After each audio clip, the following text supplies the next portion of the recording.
करते होंगे कि जैसे जैसे हम पढ़ रहे हैं, बड़े हो गए, 77-80 वर्ष हो रहे हैं अपने स्वाधीनता को, हमने अमृत महोत्सव मना लिया, देश के अंदर अमृत काल की घोषणा की हुई है और उस अमृत काल के अंदर देश भौतिक उन्नति की एकदम शिखर की ओर बढ़ता जा रहा है। ताकत भी हमारी, हमने अभी अभी देखा यहां पर एक आकृति भी बनी हुई है ऑपरेशन सिंदूर की। लेकिन इन सबके साथ देखो, विज्ञान की भी, तकनीक की भी, चंद्रमा के दक्षिण ध्रुव पे हमने अपना चंद्रयान उतार दिया विश्व में सबसे पहले स्वदेशी टेक्नोलॉजी से। इतना सब कुछ होते हुए भी हमारे मारवाड़ी में कहावत है ना कि मोरियो पग देख न रोए। पंख तो बहुत सुंदर है उसके, लेकिन पैर देख करके उसको लगता है ये भी अच्छे होते तो काश। इतना सब कुछ होने के बावजूद भी जैसे जैसे हम पढ़ रहे हैं, बड़े हो रहे हैं, टेक्नोलॉजी के जानकार बन रहे हैं, विज्ञान विकसित हो रहा है, वैसे वैसे हम जातिवादी हो रहे हैं। ये समय साथ चलने वाला है, मिलकर के चलने वाला है, सबको लेकर के चलने वाला है। ये परिवर्तन का युग है और इसलिए इसमें कहा है कि युगानुकूल परिवर्तन जो करेगा वो जीवित रहेगा। त्रेतायाम मंत्र शक्ति ज्ञान शक्ति कृते युगे, द्वापरे युद्ध शक्ति संगे शक्ति कलो युगे। कभी सतयुग था तब ज्ञान की शक्ति थी, त्रेता में मंत्र की शक्ति थी, द्वापर में युद्ध हुआ, युद्ध की शक्ति थी। ये क्या है? कलयुग है। तो कलयुग में कौन लोग जिंदा रहेंगे? जो संगठित रहेंगे। संघे शक्ति कलो। ये संघे शक्ति का मतलब राष्ट्रीय स्वयंसेवक संघ नहीं है। तो संगठन की शक्ति प्रबल चाहिए और उस संगठन की शक्ति की, प्रबल शक्ति की उपासना भारत का सर्व सामान्य समाज करे। केवल संस्था नहीं, केवल संगठन नहीं, केवल सत्ता नहीं, तब बड़ा परिवर्तन आएगा। और इसलिए पिछले 75-80 वर्षों में और हम सब ने इस प्रकार समूह बना के, ग्रुप बना करके केवल अपनी राजनीति को सही करने के लिए समाज को तोड़ने का एक षड्यंत्र किया है। आने वाला कल कभी माफ नहीं करेगा जो लोग इस प्रकार से समाज में दरार डाल रहे हैं। आज सबको मिलकर के चलने का है और इसलिए हमने ये साफ कहा है कि परिवर्तन समाज से आएगा, सत्ता से नहीं आएगा। केवल सत्ता से मत करना परिवर्तन की आस, जागृत जनता के केंद्रों से होगा अमर समाज। सत्ता एक व्यवस्था होती है, वो आवश्यक है और अपने देश में लोकतंत्र है और लोकतंत्र के अंदर जो जीतेगा वो राजा बनेगा। ये भी कोई गलत बात नहीं है। तो लोकतंत्र की खूबी भी है, लोकतंत्र के अंदर संविधान से पूरा देश चलता है, वो आगे भी चलेगा। लेकिन ये सब ध्यान में रखते हुए सारा का सारा जो हमने ठेका दे दिया राजनेताओं को या सत्ताओं को, उससे समाज को बाहर आना पड़ेगा। समाज जितना सशक्त होगा, संगठित होगा, संस्कारित होगा, शासन वैसा ही बनेगा। हम नहीं सुधरेंगे, दुनिया को सुधरने निकलेंगे तो कभी हो नहीं सकता। और इसलिए ऐसा एक सबल समाज अपना निर्माण हो जो समन्वय के साथ में चले, सबको लेकर के चले। उन सभी बातों के अंदर संघ के इन शताब्दी वर्ष के जो कार्यक्रम आ रहे हैं आगे, उसमें सामाजिक सद्भाव का विषय भी है, प्रमुख जन की गोष्ठी का भी विषय है और सबसे बड़ी बात है उसके अंदर हमने कहा है पंच परिवर्तन। 5 विषय हम लेके चले, वो जन जन का और घर घर का विषय बनना चाहिए।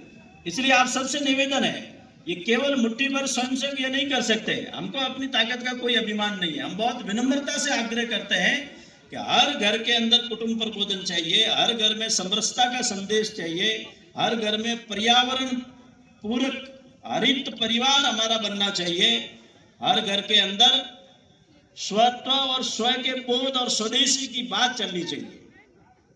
हर घर के अंदर, हर संस्था के अंदर, हर मठ मंदिर के अंदर, हर कथा प्रवचन के अंदर नागरिक कर्तव्य की बात आनी चाहिए।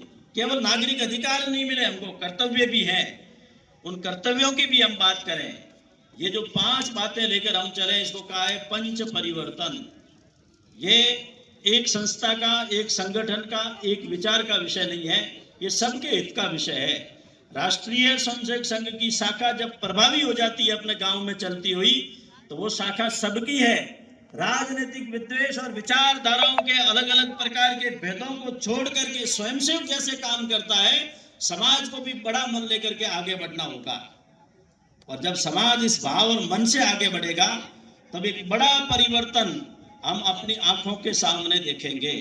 आज आवश्यकता है कि अपना परिवार, अपना व्यवसाय, नौकरी, शिक्षा, ये सब करते हुए भी कुछ समय हम देश और समाज के लिए निकालें। ये राष्ट्र यज्ञ चल रहा है, तो सब प्रकार से खेत खलियान से भी राष्ट्राय स्वाहा की आवाज आनी चाहिए। उद्योग व्यापार और दुकानदारों के वहां से भी राष्ट्राय स्वाहा की आवाज आनी चाहिए। स्कूल, पाठशाला, विश्वविद्यालय, महाविद्यालय, वहां पर भी राष्ट्राय स्वाहा का इस प्रकार का संदेश आना चाहिए। हम जो भी करेंगे वो राष्ट्र हित में करेंगे। और इसलिए जब इस प्रकार का भाव आम आदमी में जब निर्माण होगा, हम अपने व्यक्तिगत स्वार्थों से ऊपर उठ करके थोड़ा एक बड़ा मन लेकर के सोचेंगे। और इसलिए ईर्ष्यालु भाव को त्याग करके, कई बार हमको किसी की प्रगति भी स्वीकार नहीं होती, हमको लगता है ये आदमी आगे कैसे बढ़ता। तो इस प्रकार के छोटे छोटे विषय आते हैं, वो गांव के अंदर विकास में बाधक बन जाते हैं। और अपने गांव आज क्यों पिछड़े हुए हैं, तो उसके पीछे केवल और केवल है कि आपसी रंजिश, आपसी मुठमुठाव, इनके कारण से सड़क नहीं बनती, बिजली नहीं आती, पानी नहीं आता, विद्यालय अच्छा नहीं चलता।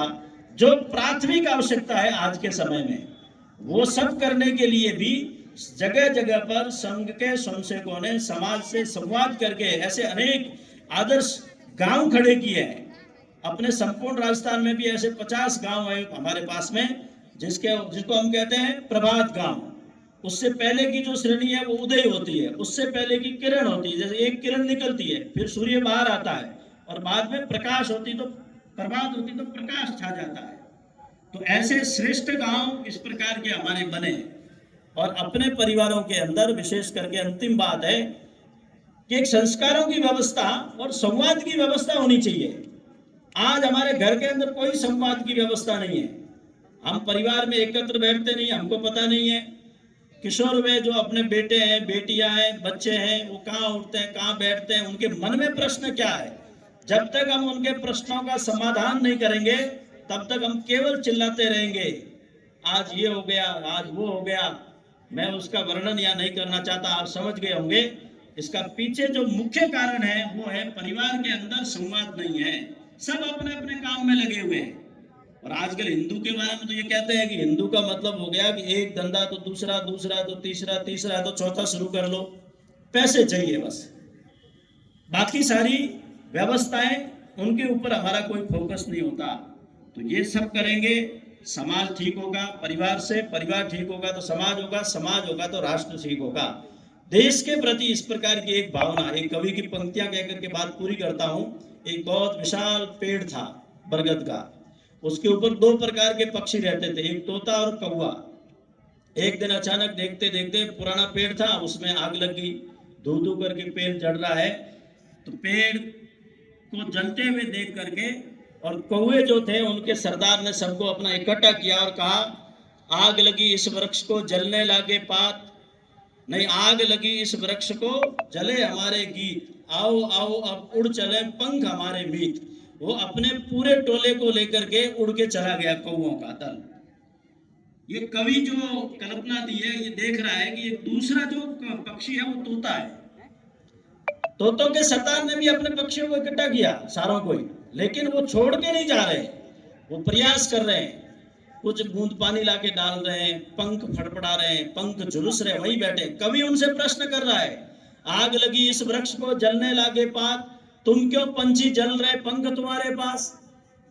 जब कवि ने ये पूछा कि तुम्हारे पास भी पंख क्यों जल रहे हो, तो तोतों के सरदार ने जो उत्तर दिया है वर्तमान में वो इतना युगानुकूल है कि हम सबको जन जन तक उसको पहुंचाने की आवश्यकता है। तोतों के सरदार का उत्तर था, फल खाए इस वृक्ष के गंदे कीने पात, धर्म हमारा है यही जले इसी के साथ। जब ये आसरा था हमारा, अर्थात भाव यह है कि जब राष्ट्र के ऊपर संकट आता तो हम छोड़ के नहीं जाएंगे। स्वदेशे पतिते कष्टे दूरस्था लोग यंतिये नैव च प्रतिकुर्वन्ति ते नरा शत्रु नंदना।